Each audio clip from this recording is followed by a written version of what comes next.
Today, I would like to look at a conspiracy theory, a radical, wild conspiracy theory that couldn't possibly be true. And that is this. Is woke-ism being weaponized to destroy free and open source software? This has been floated by a lot of people, and if you've been following the news, if you've been following what I've been reporting at the Lunduke Journal over the last few years, it kind of seems like it might have some merit to it. I've seen people post like the following over on X, quote, "Through division, corporations and closed source wins and individuals lose. I suspect that is the whole purpose of unleashing the woke leftist weirdos into open source." End quote.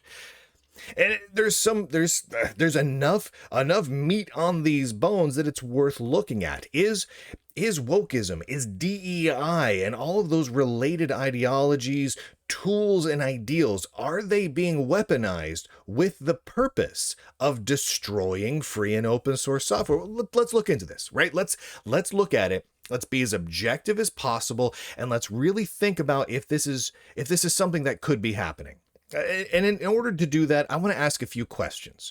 And there's more questions that we could ask as well, but I want to ask these core questions. First, is wokeism resulting in fewer or less productive contributors to open source software? Right? It's a reasonable question, because if we're measuring the viability, the success of open source, one of those measurements is the people that contribute to it. Are they productive? Are they numerous and productive? And if there's less people and less productive people contributing to open source projects specifically or in general, well, that's a sign of problems within the concept of open source. Second, are codes of conduct being weaponized, right? The code of conduct is often a tool and thing that's pushed by people who tend to be labeled as having woke ideology, right? Or being aligned with some of the DEI ideology.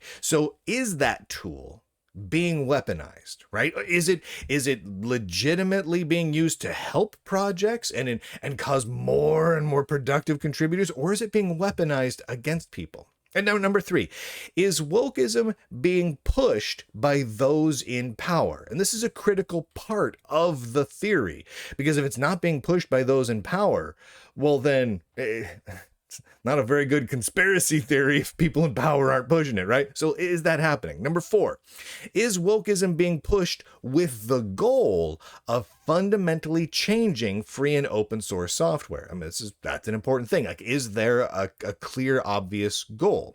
And number five, is wokeism being used to take out the leadership of open source, right? Because if you're really looking to destroy something, a country, a company, an economy, an idea, you take out the leaders. That's a core thing that you do. So is that happening? Because if it's not happening, well, then there's probably not a huge conspiracy theory, or at least not a successful one. So let's go through these one at a time here. First, is wokeism resulting in fewer or less productive contributors? Well, the answer to that is yes. If you look back over the news of the last year alone, just 2024, you see a steady stream, almost weekly, but certainly every other week, you see a new big story about an open source project, a successful one, a big one that almost crashes in on itself because of a loss of people, right? People banned, people leaving, all focused around woke ideology, right? So like, for example, the NixOS project, they committed a purge of their Linux distribution of anyone they didn't agree with politically. And it was all done by people who you would label as woke, right? They were leftist extremist politically, and they purged people. OpenSUSE Linux did similar things over the last several years, and it's been so detrimental to their project that they have a very difficult time finding people who are even willing to run for their board of directors nowadays. They had to extend their nominating period for boards of director seats several times just to get one person willing to run. Like, just, it wasn't even a matter of getting an option of people. It wasn't like there was a slate of candidates. No, there's just one person run, please, unopposed. And they just couldn't do it. So they kept extending and extending. And that was because they used woke politics to ban a whole lot of people. The Godot game engine, another great example. They did a mass cleansing of people who were non-woke, right? So woke politics, and they cleansed a whole lot of people. The Linux kernel has been having utter chaos around this as well, where a lot of people who have more extremist leftist woke DEI ideology have been pushing and demanding for many people to be banned from the Linux project. And when they're not 100% successful, they themselves leave, right? And so the net result is kind of the same. Because of woke ideology, the projects lose contributors. And in many cases, when you look through the people who are banned or left or were just ostracized, there's just huge numbers of examples of extremely productive, very talented developers on all ends of the political spectrum that are no longer involved in these projects. So I think it's fair to say, is wokeism resulting in both fewer developers and fewer contributors and less productive, less talented contributors? I think yes. I think it's clearly yes. And this is 4 examples because that's all I could fit on screen at once. But if you look back over the Lunduke Journal reporting just from 2024, forget the previous years, which has even more, but there's huge numbers of examples of this. And I think it's very clear that yes, whether or not it's deliberate, obviously this wokeism and this DEI stuff is having an obvious, extremely easy to observe and measurable negative impact on both the number and the quality of contributors to open source projects. So, okay. So then let's start looking into how this is happening, right? So are the tools of DEI and woke and extreme leftists within open source, such as codes of conduct, are those tools being used fairly and consistently, or are they being weaponized, right? This is an important piece, right? Because if a defender of woke and DEI stuff would say, you know what, codes of conduct are great because they're evenly and fairly applied, and they keep people safe and they make people nice. And the only reason you would oppose a code of conduct is if you don't want to be nice, et cetera, et cetera, et cetera, right? So in order to move further down this road, this line of thought, we need to determine for sure whether or not these codes of conduct are actually being fairly and consistently applied, or if they're being used as a weapon, right? Because if in this theory, in this conspiracy theory, if wokeness is being used to hurt open source, well, the code of conduct would be an obvious weapon that would be used. So is that the case? Yes, it is clearly being weaponized. So we tested this. Back on February 13th, I published a video where I talked about this. Last year, a member of the Fedora Linux team, right, part of Red Hat, made some extreme statements about me, called me a Nazi and demanded that I be silenced. And this was a member of the Fedora Linux marketing team, and made it clear that no one was supposed to talk to me because I'm a Nazi and all sorts of stuff. Now, these statements that this member of the Fedora team stated were in violation of the Fedora Linux Code of Conduct. Flagrant, extreme, undeniable, almost verbatim quote in some cases, violation of their Code of Conduct, right? So I thought, well, normally I just ignore this because, seeing a crazy person on the internet yell about me, whatever, it's a day that ends in Y. But this is a core member of the Fedora Linux team. Will the Fedora team apply their code of conduct even though they may disagree with my politics, right? This was a perfect example for me to evaluate if codes of conduct were in fact being fairly and consistently applied for what is often their stated purpose, to keep people being nice and respectful and whatnot, or if they were in fact being weaponized. So I made a code of conduct complaint, documented every piece of it. I published it all for all of you to check out if you'd like. What happened was very simple. They stonewalled and ignored the entire thing for 200 days. And after a little over 200 days, the Fedora team responded that it was fine. No, we're not going to do anything about that. I inquired further about why was Fedora Linux not going to take any action here. This person clearly was still a member of your team and violating the code of conduct, and they don't want to answer. And we've seen so many examples of the code of conduct being used to ban people from projects, including some of the things we mentioned earlier, like NixOS and OpenSUSE and whatnot, where they banned people who didn't actually violate any code of conduct. They weren't being mean, they weren't being racist, they weren't being bigoted, they weren't hurting people, they were being just normal contributors like they'd always been. But the codes of conduct in those cases were twisted and manipulated in order to ban people they didn't like.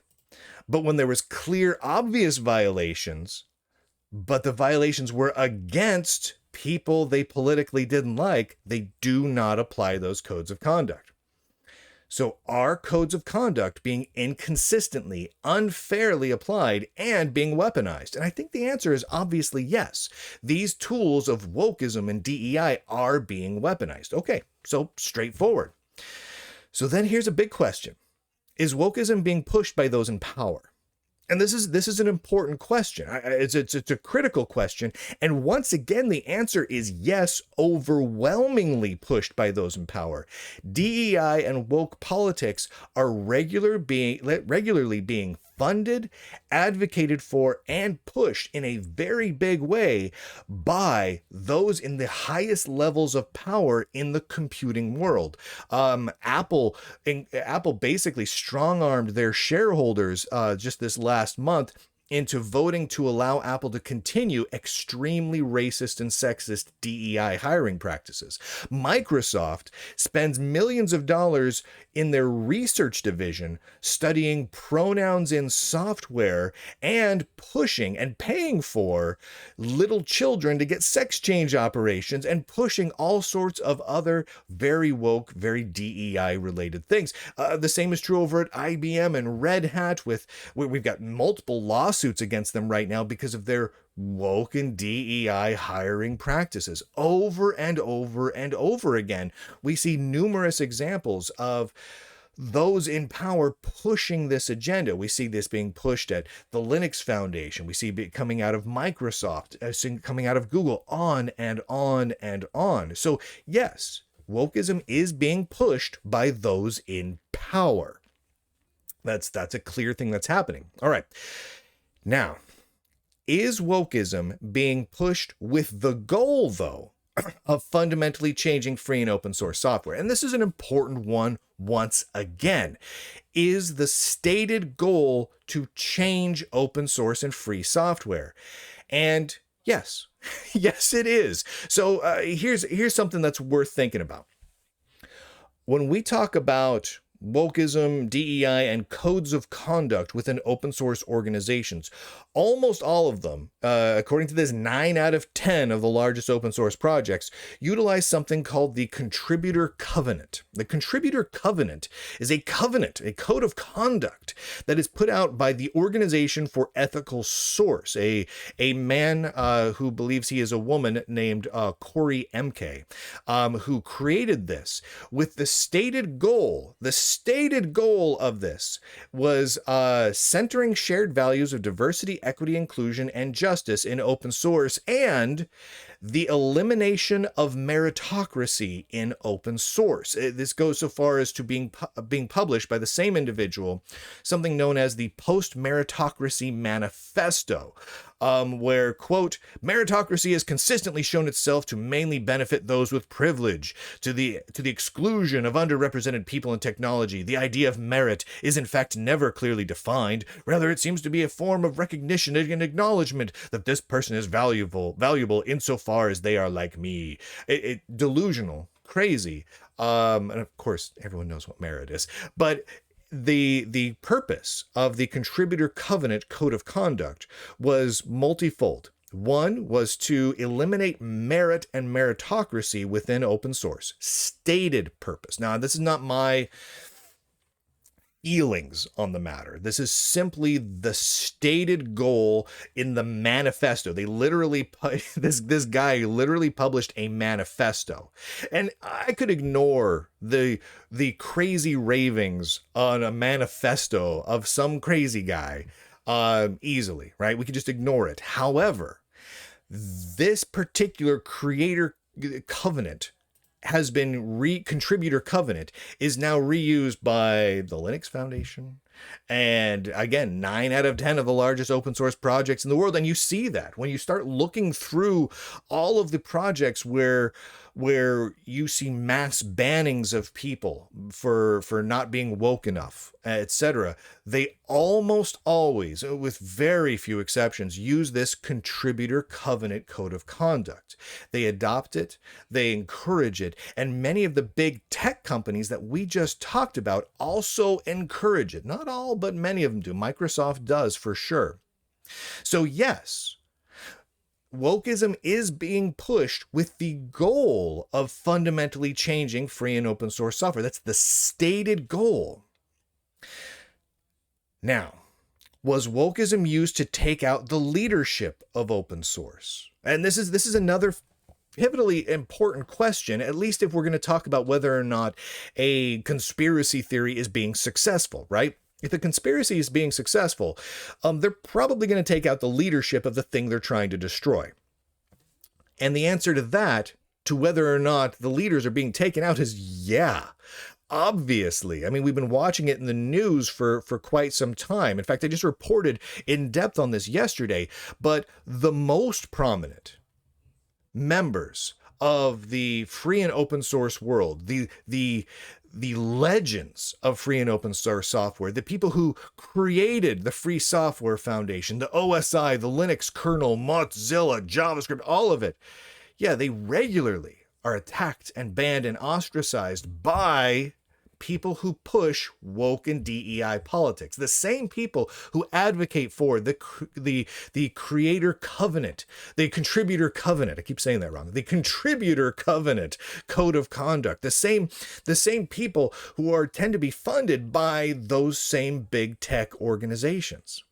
So yeah, they are attacking, banning, and removing leadership within open source projects on a constant basis. It's rare that a month goes by and there's not another story about a leader that is forced out of the project, the foundation, or the organization that they themselves created by leftist extremists pushing woke and DEI ideology, more often than not with financial backing from big tech.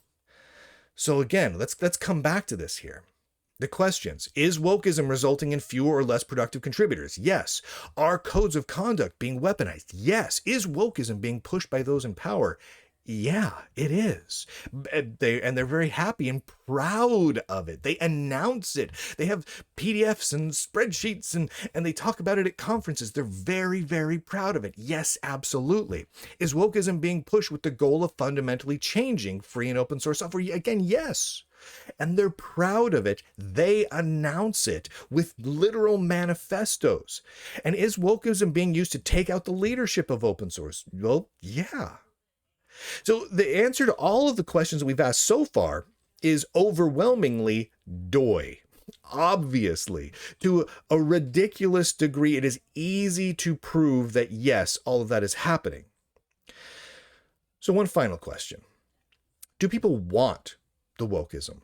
right? Or is it being forced upon people? Because even though we've answered yes to all the questions so far, if the reality is all the people are just saying more wokeism, please, more DEI, please, then it's not so much a conspiracy theory, it's just the people in power giving the people what they want, right?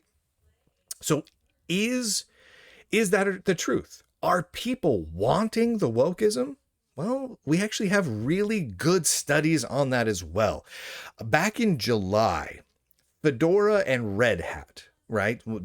Biggest name in the world of Linux and open source. They held a week-long diversity week. It is the FWD, the Fedora Week of Diversity.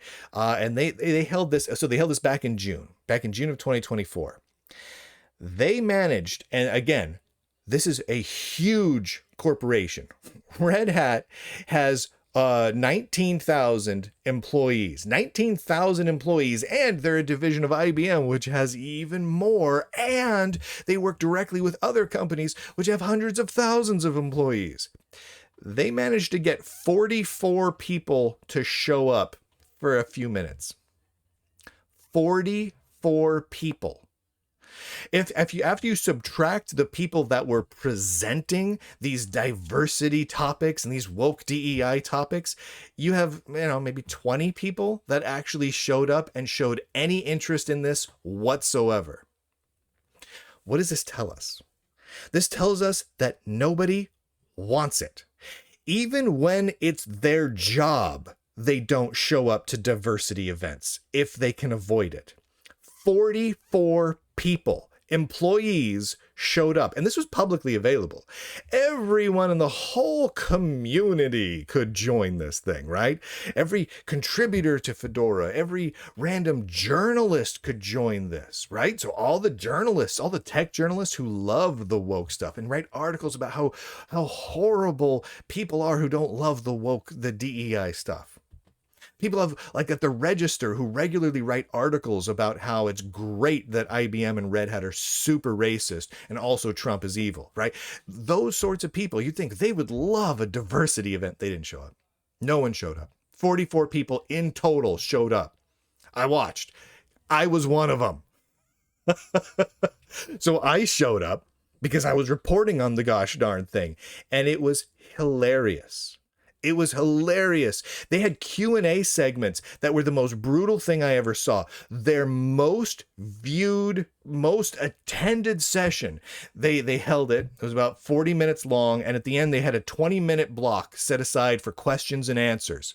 At that 20-minute block for questions and answers, they just sat there and stared into their webcam, the people giving the presentation, for about 5 minutes.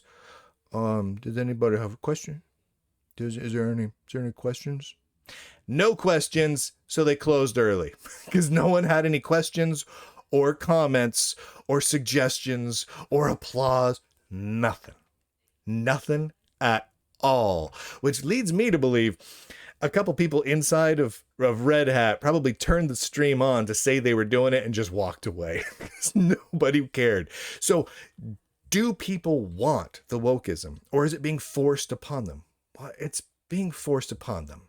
Most people don't want this, right? Most people do not want the wokeness. Most people do not want the DEI stuff. They do not want it. It has resulted in fewer productive contributors.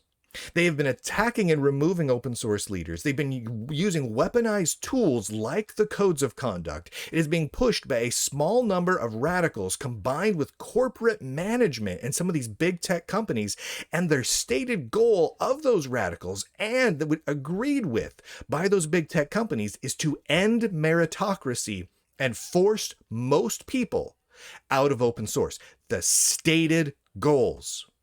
So now you tell me, is wokeism being weaponized to destroy free and open source software? Yeah, I think it is.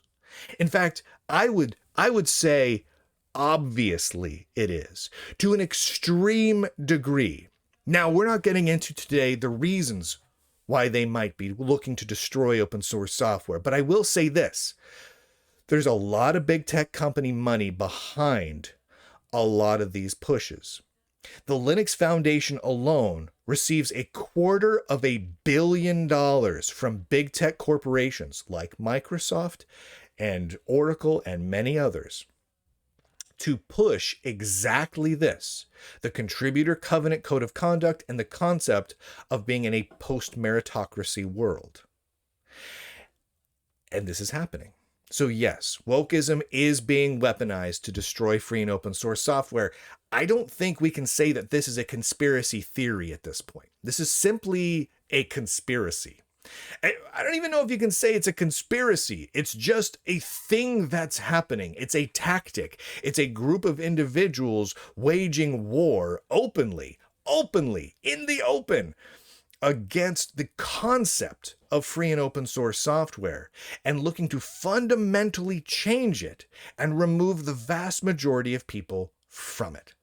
If anyone wants to disagree with me on that, they got to start disproving all the stuff that we laid out here today. And if they start disproving some of that, I got even more, baby. I'm telling you right now, this is happening. This is a real thing that's happening. And a lot of people ask, Lunduke, why do you focus on this political stuff in the tech world so much? Oh, I want to learn about tech stuff. I don't want to learn about all these political things. Well, here's the thing. I love computers. I love computer history. I love closed source computers and open source computers. I love it all. And I hate when people are coming along and destroying a part of it. People are coming along and destroying my beloved world of open source software. I don't want them taking down all of this. I see direct damage being done to Linux and so many other open source projects, and it pisses me off. And it is being done on purpose with a clear motive. We've stated it here. And so it's worth talking about. We've got to talk about this stuff because they are using politics to destroy the technology we use. That's just what they're doing. We are simply noticing it, pointing and saying, I don't like that. And I think it's important. People need to stand up and say, I don't like this. This is garbage. Get this out of here. Because if people don't, then it continues and they win. And what happens when they win? Well, we're in a post-meritocracy world. People are forced out of the projects that they created. People are forced out of open source projects, companies, and foundations simply for having the wrong politics. Just in general. And is that a world you want to be in, where the software is now worse, the hardware is now worse, and you don't get to even be involved in it? Is that where you want to live? I don't. So I want to fix this. So we need to talk about this. Nay, we need to stand on the mountaintops and yell about this. Because right now, how many tech news outlets do you see out there covering any of these topics? None? None. Linux and open source YouTubers and podcasters and tech journalists and tech magazines, Linux magazines. How many of you see Linux magazines out there talking about all of these things that are obviously happening and extremely well documented to a ridiculous degree, and they're being done proudly by the people who are perpetrating these essentially crimes, in my opinion? How many of those outlets are covering this? None. So we keep talking about it. We keep pushing on this. The Lunduke Journal has been covering, for example, like the problems with Mozilla, the maker of Firefox, for years. And for years, the Lunduke Journal was the only outlet covering many of the significant wrongdoings of that corporation. Stood alone. After pushing on that flywheel for years, finally, just over the last couple months, other news outlets have started to do the same. They're still only covering 10% of the shadiness of Mozilla, but at least they're covering something. So the Lunduke Journal is going to keep pushing on that flywheel. We're going to keep covering these topics because it needs to be covered. Otherwise, it is causing massive, massive destruction to the entire world of software and computing. Thank you to the Lunduke Journal subscribers for making this possible. Lunduke.com. Again, we don't take any money from big tech. No influence from big tech, not a single penny. We operate entirely thanks to subscribers from like you. Like good nerds like you. So go to Lunduke.com and click on all the links. Watch and listen and read all over the place. We are everywhere, but all the links are on lunduke.com. And with that, boys and girls, ladies and gentlemen, nerds and nerdettes across the inner tubes, I do declare, end broadcast.